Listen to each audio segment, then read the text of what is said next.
This channel does not promote any violence, harmful, or illegal activities. All content provided by this channel is meant for an educational and information purpose only. শুরুতেই নজর রাখবো ক্যানিং এর দিকে। কাশ্মীরি জঙ্গির গ্রেপ্তারের পর এবার ক্যানিং থেকে গ্রেপ্তার করা হলো বাংলাদেশি যুবককে। ক্যানিং এর একটি ইট ভাটা থেকে গ্রেপ্তার করা হয়েছে তাকে, এবং যে ঘটনাকে ঘিরে প্রবল চাঞ্চল্য তৈরি হয়েছে। ক্যানিং এ কাশ্মীরি জঙ্গি গ্রেপ্তারের পর এবার বাংলাদেশি যুবক পুলিশের জালে।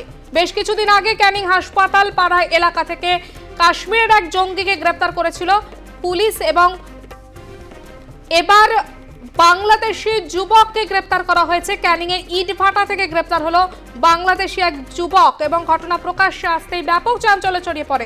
ধৃতের নাম হাবিবুর গাজী। ধৃতের বাড়ি বাংলাদেশের সাতক্ষীরা জেলার অন্তর্গত শ্যামনগর থানা এলাকায়, এমনটাই পুলিশ সূত্রে খবর। এবং কি কারণে সে ওই ইটভাটাতে ছিল এবং কোনো রকম নথি ছাড়া সে ভারতীয় নথি ছাড়া সে ভারতে ঘোরাফেরা করছিল, সমস্তটা নিয়ে কিন্তু রীতিমতো প্রশ্ন উঠেছে।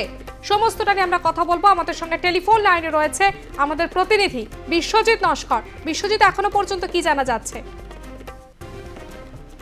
দেখো, যেখানে বেশ কয়েকদিন আগে, সপ্তাহখানেক আগে, যেখানে একটি বাংলাদেশি যেখানে দেখো সেই যে জঙ্গি যেখানে ধরা পড়ে, তারপরেই কিন্তু হুলুস ফুলুস পড়ে যায় ক্যানিং এ। তারপরে দেখো আবার একটি বাংলাদেশি এক যুবক সেখানে কিন্তু এই যে ক্যানিং এর একটি ইট খোলাতে তিনি কাজ করছিলেন। তবে সাথে সাথে পুলিশ খবর পেয়ে সেখানে যায় এবং তাকে জিজ্ঞাসাবাদ করা হয় যে কেন তিনি কোথা থেকে এবং কি কারণে তিনি এসেছেন। তখন তিনি জানায় যেটা তার বাড়ি বাংলাদেশের সাতক্ষীরা এলাকায়, তিনি এখানে কাজের উদ্দেশ্যে ছিলেন। সেই এবং শুধু তাই নয়, তিনি বেশ কিছু এজেন্টের মাধ্যমে এই ভারতের যেখানে বর্ডার থেকে এজেন্টের মাধ্যমে তিনি কিন্তু টাকা পয়সা খরচ করে তিনি কিন্তু এখানে ঢুকেছেন। শুধু এই এবং তারপরেই কিন্তু দেখো সে ক্যানিং থানা পুলিশ তাকে অ্যারেস্ট করার পরে তাকে গতকাল তাকে আলিপুর কোর্টে তোলা হয়েছে এবং সেখানে তাকে পুলিশ হেফাজতে নেওয়া হয়েছে। আর কারা কারা এই সাথে জড়িত বা কি বৃত্তান্ত আরো কিন্তু জানার জন্য যে ক্যানিং থানা পুলিশ তাকে কিন্তু জিজ্ঞাসাবাদ করবে। তাদের সাথে আরো কারা কারা এসছে, যেটা খবর পাওয়া যাচ্ছে শুধু একজন দুজন নয়, বেশ কিছু বাংলাদেশি এরকম যুবক তারা কিন্তু দক্ষিণ চব্বিশ পরগনার বিভিন্ন জায়গায় তারা এসছে শুধু এই কাজের জন্য। বিভিন্ন এজেন্টের কাছ থেকে তারা টাকা পয়সা খরচ করে এখানে এসছে। যেহেতু সেখানে তাদের সমস্যা, রোজগার নেই, কিছু নেই, সেই কারণে তারা কিন্তু এখানে এসছে। এটাই যেটা পুলিশ সূত্রে এটা জানা যাচ্ছে।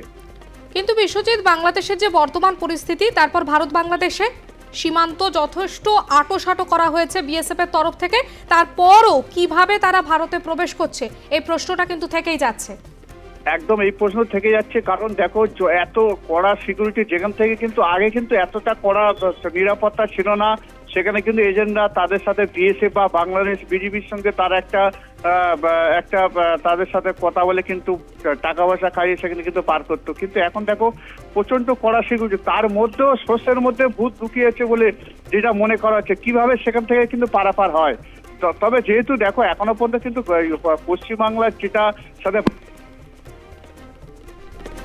একেবারে বিশ্বজিৎ, অবশ্যই নজর রাখো। আপাতত ধন্যবাদ তোমাকে বিশ্বজিৎ নস্কর, আমাদের প্রতিনিধি আমাদের সঙ্গে টেলিফোন লাইনে ছিলেন। এবং যে খবরে নজর রেখেছি আমরা, ক্যানিং এর খবর।